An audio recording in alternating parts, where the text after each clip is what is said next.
Good afternoon, everyone, and welcome into a new episode of Capitol View, a production of the Daily Journal and djournal.com. I'm your host, Brad Locke, along with Bobby Harrison down in Jackson. He's the Daily Journal's Capitol Bureau reporter, and we do this show every Monday during this current legislative session, talking about what's going on in Jackson, the politics down there, and the bills being passed or being killed. And we're right about halfway through, I guess, this through this session, Bobby. So you kind of getting into a groove down there, aren't we? Yeah, we know now, Brad, sort of what the issues are going to be. The bills have gone through all the way through one chamber or the other, so we know what the issues are going to be. We know what issues are dead for the session, so we kind of sort of honed into the major issues that'll be taken up during the rest of the 2016 legislative session. And they come back today at 4, but I don't know, this at 4 o'clock this afternoon, Donald Trump's going to be speaking here in Madison. So we don't know if people will be paying attention to the legislature or to Donald Trump. Yeah, he does command a lot of attention, positive or negative or otherwise. Well, one big issue, Bobby, is school choice. That's been a big issue this term and has been and will be, I'm sure, in the future. Several bills have moved through the legislature or have died. Some are still alive, some are dead. Of course, the school voucher bill died recently, but you still got the charter school bill. So we've got the people with Empower Mississippi, kind of one of the big advocates for school choice. So they've had some hits and misses so far, Bobby. I guess you would kind of call it a mixed bag for them, wouldn't you? Yeah, that's right. After the past 4-year term, they felt that even though the Republicans were in charge of both chambers of the legislature, they felt that the bills that passed did not go far enough towards school choice. So during the 2015 elections, they actually funded some candidates to run against Republicans who were not favorable to school choice and beat some of those incumbent Republicans. So a lot of people felt that especially in the House, this is where most of these elections were taking place, in House races, and a lot of people felt that the House would be more favorable to school choice legislation during this term. But thus far during the 2016 session, the House has still been a little, quite a bit reluctant to take up school choice issues. So you mentioned the voucher bill got killed in the House, and it wasn't even taken up in the Senate. I think they were waiting to see what the House did with it. And then other bills that would allow more school choice between public school districts, that also died in the House. So the main thing left alive are charter school bills in both the House and the Senate. The Senate bill is much more expensive than the House bill, but we'll see how those bills go during the final weeks of the session. Hey, Bobby, as far as that voucher bill goes, even one of the co-authors ultimately decided he couldn't really support it because accountability was kind of the issue there, Bobby. And I guess that's a big hang up there. If these vouchers are going to allow kids to go to these private schools, there still needs to be the same level of accountability as if they're at the public school. Well, I mean, that's what you would think, especially during the past 4-year term. There's been such a focus on putting more accountability into the public school system. And it was a lot of people were a little taken aback that the voucher bill that was introduced and was supported by the House leadership had no accountability standards in it for the private schools, that they did get public money to allow students to go to these private schools. And, when John Moore, you recall when John Moore, the House Education Committee chair, was asked about that, his first response was the private schools are beating can you say crap out of? We can say that, Bobby. You just did. Beating the crap out of the public schools all over the state. And that wasn't, that's not necessarily true. It's actually far from the truth. And it also just wasn't really a good thing to say. But the bill died in committee, and as you mentioned, Randy Boyd, Republican, it's a good portion of Lee County, was one of these sponsors. But I was talking to him last week, and he said he would not have supported the bill, even though he was a sponsor. He would not have supported the bill the way it was finally introduced, and it had stayed alive. He was going to ask to have his name taken off of it. But John Moore said that more school choice bills be coming up within the next 3 years of this of this term. So we'll see what ultimately passes, see what Empower Mississippi got for for all the campaign money they spent back in 2015. Yeah, John Moore did say that they'll pass it piecemeal if they have to. So we'll see what the future holds for that, Bobby. Let's move on to another issue that's notable and important: voting or election law tweaks, if you want to call them that.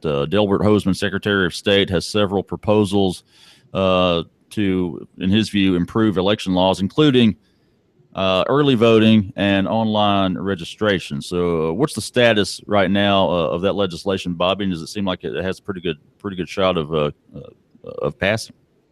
Well, I mean, this would be a huge change to the state election if it does pass, Brad. Delbert Hosemann is spearheading this. And it's passed the House, which would allow people to register to vote online if they have a valid Mississippi ID or driver's license. And then it would also allow people to vote early. From a personal note, my wife, I'm a bachelor this week, Brad. My wife's out of town. She went to Arkansas and to Nashville, so she realized about Thursday that she was going to miss elections tomorrow, so she was able to vote absentee.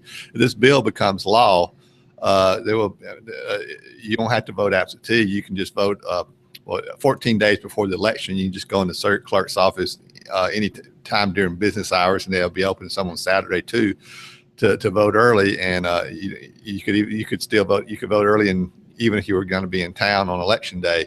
And so this would be a huge change. A lot of states have online voter registration and early voting. As I said, these bills have passed the House and they go to the Senate now. We'll see if the Senate's going to take them up. And also in this election legislation, the House is Delbert Hosemann has introduced is pushing legislation to pretty kind of revamp the entire election code to take out some conflicting law. There's a lot of election law and it's kind of spread out in different places, and it's confusing because some laws contradict each other. So that's also part of what is in this election package. And another key part in the election package is it would require politicians, people running for office, to if you file your credit card. Right now what politicians do when they're filing campaign finance reports is just put $500 on their Visa. But under this change, if you spend over $200 on your Visa towards election matters, you'd have to itemize it so people could see what you were spending the money on. So that would be a huge change to election law also if that becomes law. What kind of support are you seeing? I mean, Delbert Hosemann, he's a Republican, so I imagine plenty of Republicans back this. But what about the Democrats? What kind of feeling you get there? Well, I mean, the legislation passed the House with I think 3 or 4 no votes. I mean, it was widely bipartisan support in the House. Just a matter whether Lieutenant Governor Tate Reeves in the Senate and his Senate leadership is going to take the legislation up. I think they'll be hard pressed not to, but we'll see in the coming days. All right, let's go on to another topic that's hot, at least locally here in Northeast Mississippi, Bobby. School consolidation down in Chickasaw County. There's a bill that would consolidate several school districts, including the school districts within Chickasaw County. I believe, check me here, Bobby, Chickasaw, Okolona, and Houston. That's right, Brad. Starting last term, the legislature has been consolidating school districts on a sort of a piecemeal basis. Before the last term started, I think there was 153 school districts. Now they're down to 144. And there's bills alive this session to consolidate some school districts over in Winona, Montgomery County area, up in the Delta and the Greenwood area, and also down in South Mississippi, Lumberton School District would be split up between Pearl River School District and a couple of school districts down there. Now, the one we're most interested in, of course, is the one you mentioned, Chickasaw. The 3 school districts in Chickasaw County being merged into one school district. and legislation is allowed to do that, past both the House and the Senate to do that. Now, in the House, there is a caveat in that Preston Sullivan, a Democrat from Oklahoma, he was successful in having the bill amended in the House to set up a study committee to first look at this issue.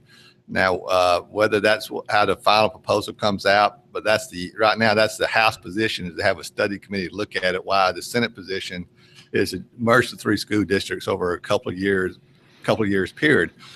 Preston Sullivan was he's. I mean, if you oppose Chickasaw consolidation, you should give kudos to him. He introduced there were several out of all this consolidation legislation that was being passed in the legislature.